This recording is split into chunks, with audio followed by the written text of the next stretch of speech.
What's up, nerds? You know who it is. And if you don't, ask somebody. I'm the MTG. Welcome back to the MTG YouTube channel. Today's a big day. November 8th, 2024. Today is the pre-release of the new Magic the Gathering set, Foundations. Foundations is supposed to go and fix the standard format, bring some new people into play, get the old players back into standard, and let's get this format popping, boys and girls. I'm sick of going to LGSs and not even being able to run a standard event because nobody wants to play. Everyone's in the back playing Commander, buying sodas, and not paying to play Magic, dude. We're sick of it. The real deal players, we're sick of it. So, I'm going to show you guys how to prepare for a sealed event for a pre-release. There's a few things you want to do ahead of time to prepare yourself. There's a couple things you want to bring to make sure you're in the right. So, let's get into it. Welcome back to the MTG YouTube channel, gang. Let's go. So first, let's talk about the format. Let's talk about what you get when you get there, how much it costs, and what you're getting into. Sealed event, my absolute favorite format. I suck at drafting, dude. I'm not gonna lie, I can't draft for a motherfucker. But I can play sealed like a bastard. So, sealed events for the pre-release, you get 6 packs of Foundations. 6 packs. 1 promo, usually a dice, and a token or some noise. Alright? So what you do when you get there, they give you 45 or 50 minutes to build a 40-card deck. So, when you go to build your deck, there's a few things you want to follow. We go with a 17 and 23. 17 lands, 23 spells. Now those 23 spells, you break down into about 12 creatures, 11 spells. Things you want to try to think about when building these decks, right? Flyers, lifelink, death touch. You want those kind of gritty mechanics, right? That your players and opponents probably aren't going to prepare for. How many of them are going to pull cards that have reach in a sealed format, right? Probably not many. How many of them are going to think to go straight flyers? Probably not many. If you have the opportunity to shoot a monocolored deck, good for you, but it's hard to do, right? You're usually missing some mechanics or you're missing a couple other things that are going to help you get through. Other things I like to make sure I have in my 40-card deck, removal, okay? Everyone's going to be playing their bombs. We get 6 rares, maybe 7 or 8 if we get a double pack. But everybody wants to play those massive hammers because they just pulled them and they're going to build their decks based around that color. Have a removal spell for it, all right? Not too sure what we have for removal spells in the new set, but there's always a few. So get some destroy target creatures, exile target permanent. Get some removal spells in that deck to make sure you don't get smoked coming turn 4, 5, and 6. Now, a sealed event can be a long night, let me tell you. I missed the midnight pre-releases way back in the day. We'd do a Friday night Magic, we'd play standard, we'd sling spells. Then we'd have like 2 hours to go fucking do our thing, drink a couple beers, smoke a couple doobies, and then be fried for a midnight pre-release. We'd be waiting, watching that clock. Bang, here come the packs. We build from 12 to 1. We play from 1 to 4. And we watch the sun come up when we're finished. Man, those were good fucking days. Wizards, hear me out. I know you're trying to get the younger players in there and nobody wants to go pick up that 13-year-old at 4 a.m. But think about us old-timers. Come on. We've been around. We've been giving you our money for 30 years. Why don't you give us back what we want to have? So if you're looking at 3 hours of gameplay and an hour of building, that's a 4-hour night. 7 to 11. You're going to get hungry. Bring your own snacks. Now, I know you want to support your LGS, dude, right? But paying $2 for that single Twinkie's retarded, all right? Buy a pizza with the homies. Split a pie, dude. Get a sandwich. Bring some waters. Save yourself some money so you can buy some singles from the LGS because that's really the best place for them to make their money and keep them going. Things you're going to want to bring besides snacks and beverages, you're going to want to bring sleeves, okay? Bring sleeves. Because if you pull a bomb and you're playing it fucking raw dog, dude, you're going to bust up your card, it's going to lose value, and you're going to look like a dummy. So bring some sleeves. I got a couple sets here. Depending on what we're playing tonight, we smashing mono red maybe. Goblins getting ugly out there. Or I just got a nice crispy set of black. I mean, I do have 2, but let's go red. Let's go goblins. Also want to bring some lands, okay? Your LGS should have a mana box. That little tower, bang, bang, bang, bang, bang, full of all the lands, right? But if you're a G like me, dude, you bring your own full art lands, you look like a boss on the battlefield, and you intimidate your opponent by being on point, okay? Bring your dice. Bring your notepad. If you're a true player, you are writing down numbers to make sure you know what the life total is. Because if you got this dice right here, and I flick it off the table, and I've got the paper, when the judge comes over, he's going to believe me and not your dice that hit the floor. Be a smart player. Don't be a fucking clown. So,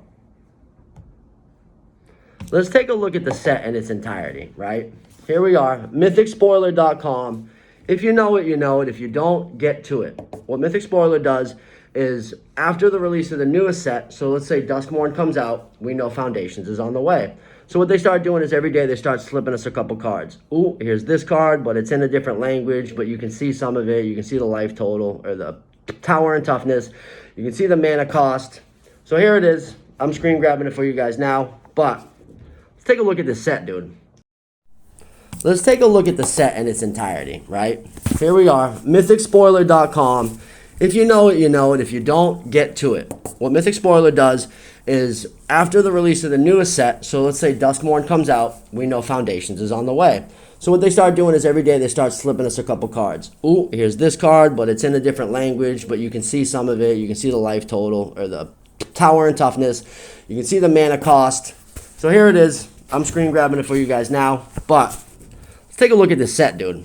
We have a Planeswalker for every color, which is dope, dude, right? Because we're usually only getting one or two a set. We've got a Johnny. We've got another Kaido coming out. We've got a Liliana, a Chandra, what up, girl? And we've got a Vivian Reed, okay? Each of these cards do some pretty gnarly stuff, dude, but I'm not going to lie. My favorite over here is probably Kaido. Kaido. Cunning Infiltrator. Let's take a look at what he does. Whenever a creature you control deals combat damage to a player, put a loyalty counter on Kaido, right? Ridiculous. +1 up to one target creature you control cannot be blocked this turn. Draw a card, then discard a card. Pretty good, dude. -2, create a 2/1 blue ninja token. -9, you get an emblem with whenever a player casts a spell, you create a 2/1 blue ninja. So let's think about this, dude. He comes out with 3 loyalty for 3, right? Every time you deal damage, he gets a loyalty counter. So let's say we're playing blue-red, right? Let's say we're slipping goblins on the battlefield. Kaido hits turn 3. Damage, damage, damage. Draw, draw, draw. Loyalty, loyalty, loyalty. It's just fucking gross, dude. And then you can get to -9 pretty quick. And then you're just whipping out ninjas, dude. Whipping out ninjas, whipping out ninjas, whipping out ninjas. And then you can just, oh, this bomb creature can't be blocked. Oh, by the way, I'm going to draw a card and discard a card on top of that, too. If I want something in my graveyard to return to the battlefield, like that aberrant Oculus that's smashing around all over the place, we can do that, too. Kaido's serious business, dude. I'm hoping to pull him as a promo. Now, we've got Chandra. She's okay. She's a little expensive for me, dude. We're looking at 7 mana to come out with a 6 loyalty, dude. Is she good? I mean, her +2 is kind of nice. Add 3 red, exile the top 3 cards of your library, choose one, you may play it. So she comes in for 7 mana. She gets 6 loyalty. You use the +2 to add 3 mana. So if we do some math, right, technically she's only coming in at 4. You get the other 3, right, from the +2. It's a little complicated, but it's workable. You can use it. What else we got? We got a couple decent mythics, dude. But my favorite card coming out of this set, boys and girls, is right fucking here. Oh, bing, bing. Kranko. The motherfucking mob boss. I remember way back when Kranko first came out, dude. Things were silly. Things were silly. You know, luckily they have the legendary creature rule, because if there was 2 Krankos on the battlefield, people would just be dying turn 4 so fast. Let's take a look at him. Comes out. Oh, it's in a different language, but I can tell you what it does. Comes out. 4 mana for a 3/3. Tap Kranko. Create a 1/1 goblin creature token for every goblin on the battlefield. So you can't tap him when he comes out unless you have something that gives him haste, right? But turn 5, you've got, say, 5 goblins on the battlefield now because you played at least 1 every turn. You tap Krenko, 1, 2, 3, 4, 5 goblins come out on the battlefield. You now have 10 goblins in somebody's face turn 5. If they've got a mass removal spell, sure, but like, you know, they got to be sitting on a bomb to get rid of that. Krenko's good noise. What else are we working with? Zombies are looking pretty good. You know, we've got some Hydras out here. Oh, dang, I didn't see that, dude. Elvis Archdruid's coming back. Elves are going to be a team out there too, boys and girls. Elvis Archdruid's a boss. Ready? 3 mana, 2/2. Other elf creatures you control get +1/+1. The best part about this card, you tap him and you get a green mana for each elf you control, dude. Yeah, it's pretty good. Let's say you got 3 elves on the battlefield. Next turn you tap him, you got 5 mana turn 4, plus the 3 that you've got. So you're looking at 8 mana turn 4 or 5 and just slinging some monster out there. Yeah, Archdruid's a problem. We've got goblins all over the place. Blue's looking pretty good too. Here's another big drop. Another fun card I remember playing a lot, dude. Vampire Nighthawk. 3 mana for a 2/3. Flying, Death Touch, Lifelink. That's a problem, dude. If you're playing sealed and you've got a Vampire Nighthawk out there, you should be playing that card down everybody's throat. He's a flyer, he's got Death Touch, and you're gaining life, dude. That's a massive card to play in draft and in sealed formats. Get out there. What do we got? We got a couple cool sorceries. Zombies are coming back too. We get some demons here. A couple interesting spells out there too. There was a great goblin spell out there. They're bringing back the Shivan Dragon, whatever, dude. What else are we looking at? Fanatical Firebrand, good goblin here. 1/1 haste. Sack it. This deals 1 damage to any target. And, we got Giant Growth coming back, dude. +3/+3 till end of turn for 1 green, dude. That Gruul deck that was out there for Bloomburrow is about to get even worse. Land of War Elves, another elf, dude. 1 mana, 1/1. Tap, add a green, dude. Yeah, elves are going to be crazy too, guys. So we're looking at a very interesting and really fun foundation set, right, guys? I think we're going to have a blast with Standard this season. Things are looking good. Let's get some new players in, right? Boys and girls, can you put down the Commander decks for just a season? 1 season. Come back to playing the way you used to play. Let's have some fun. Let's compete. Don't be afraid to lose, right? Win gracefully and lose respectably. You know, no matter how the game ends, you stick your hand across that table. You shake that kid's hand, you dap him up, bro, and you say, GG. Good game, you play respectfully, and you do it like a champion, okay? That's how the MTG plays. I stay lethal, but I stay respectful. I do. I'm not some asshole out there. I played against a couple pricks in my day, taking their fucking Rudy Two-Shoes over there just because they got a bomb-ass deck and they've been winning all over the place at their Friday night Magic tournaments. Fucking cocksuckers. So, win gracefully, lose respectfully, okay? That's how we do it around here. I'm excited for the set. I'm excited for the pre-release.